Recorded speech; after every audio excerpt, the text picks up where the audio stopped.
Hey everyone, welcome to This Explainer. I am absolutely thrilled you're tuning in today because we're tackling a beast of a topic that almost every professional, freelancer, and business owner wrestles with at some point. We are talking about the deeply relatable and, quite frankly, painful problem of undervaluing our own hard-earned expertise. Look, if you've ever stared at a proposal draft, sweating over the price tag, wondering if you're charging way too much, or, deep down, knowing you're charging way too little, This Explainer is exactly for you. We're going to dig into some truly fascinating insights that can completely rewire how we think about what we do, and more importantly, what it's actually worth. So here's our game plan for today. 1. Cost-plus versus value-based pricing. 2. Choosing your pricing model. 3. The psychology of price. And finally, 4. The founding customer discount. Let's dive right in. Section 1. Cost-plus versus value-based. Breaking the time trap. All right, to understand why we get stuck, we first have to look at the default setting for most of us, which is cost-plus pricing. This is basically a method that asks, okay, how many hours did this take me, multiplied by my hourly rate? Now, what's really interesting here is that this whole concept was actually borrowed from the manufacturing era. And hey, it makes total sense for factories, right? But it horribly undervalues human expertise. Why? Because it completely, 100% ignores the actual value of the outcome that you're delivering to your customer. Let's play this out with a practical example. Say you're doing some work for a client. You diligently track your time, and the task takes you 3 hours to knock out. You multiply that by an hourly rate you feel comfortable with, and you end up charging a flat fee of $200. Now, on the surface, that might feel like an honest, fair day's work, but let me tell you, this number is a massive trap. And here is exactly why it's a trap. You aren't just selling those 3 hours of typing or designing or consulting. Those 3 short hours are actually powered by years of compressed experience. Think about it. The only reason you can diagnose and solve that client's headache in just 3 hours is because you've spent years learning, failing, refining, and mastering your craft. Cost-plus pricing gives you literally zero credit for all of that compressed expertise. Now wrap your head around this number, $50,000.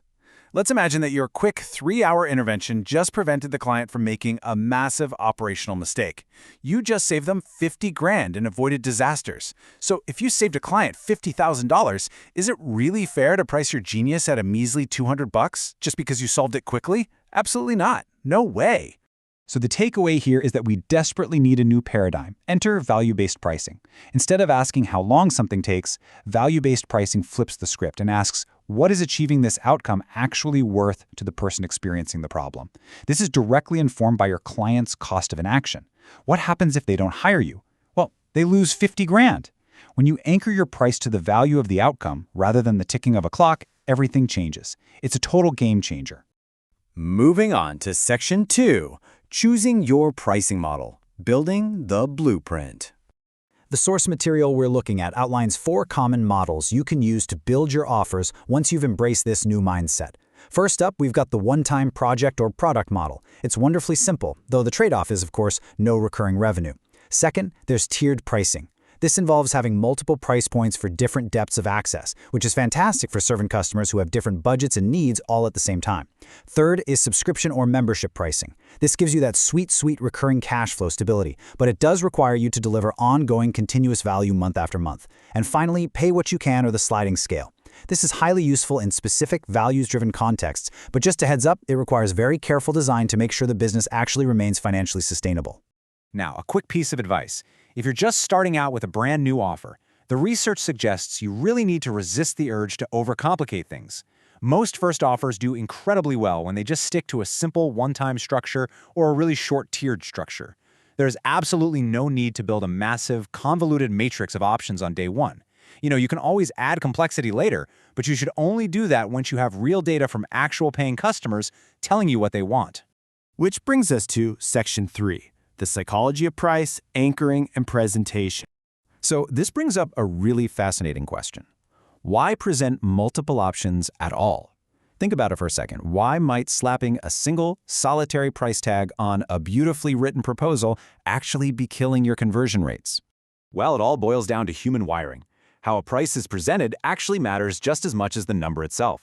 If you present just one option to a client, you're backing them into a rigid, binary yes or no corner. They look at the number and immediately ask, can I afford this? Is this expensive? But if you present 2 or 3 tiered options, you shift their psychology entirely. Instead of deciding if you're too expensive, they start comparing the options against each other. They mentally move from should I buy to which one should I buy. This ties right into a classic, well-established psychological principle in pricing research, known as the decoy effect. Presenting 2 or 3 tiered options naturally tends to increase both your overall conversion rate and your average order value. Now, to be clear, this isn't about manipulation or tricking anybody. Doing this ethically and effectively requires offering genuinely differentiated tiers that serve very real but different customer needs. When you do that, you're just empowering the customer to choose the level of value that fits them best. Finally, let's hit Section 4, the founding customer discount. Deliberate, not desperate. Look, it is completely common and totally reasonable to offer your very first handful of customers a lower price when you're launching something new. But to do it right without cheapening your brand, you have to follow specific steps. First, call it what it is. It's a founding price. Second, it must be a deliberate, time-limited, and clearly communicated choice. Your customer needs to know this price is special and temporary.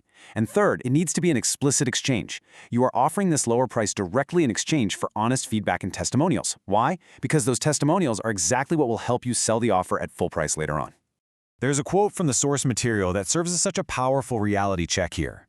A founding discount should still be a price you could defend as fair, not a price driven by fear that no one would pay full price. That is so crucial. Discounts should never, ever be an unconscious default stemming from our own internal money stories or insecurities. Because if you're discounting just out of fear to state your true worth, well, it's dangerously easy to slip right back into that old time trap mentality. You've got to be deliberate.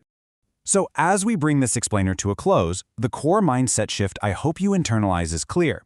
It is time to stop trading time for money and start trading outcomes for value. It's really about stepping fully into your role as an expert. Your years of compressed experience have massive value to the people who need it, and it only makes sense for your pricing to reflect that reality. I want to leave you with a final provocative question to chew on. What is your client's true cost of an action, and does your current price actually reflect it? If the honest answer is no, it might be time to open up those proposal templates and rewrite them based on the true value you deliver. Thank you so much for joining me on this explainer. I'll catch you next time.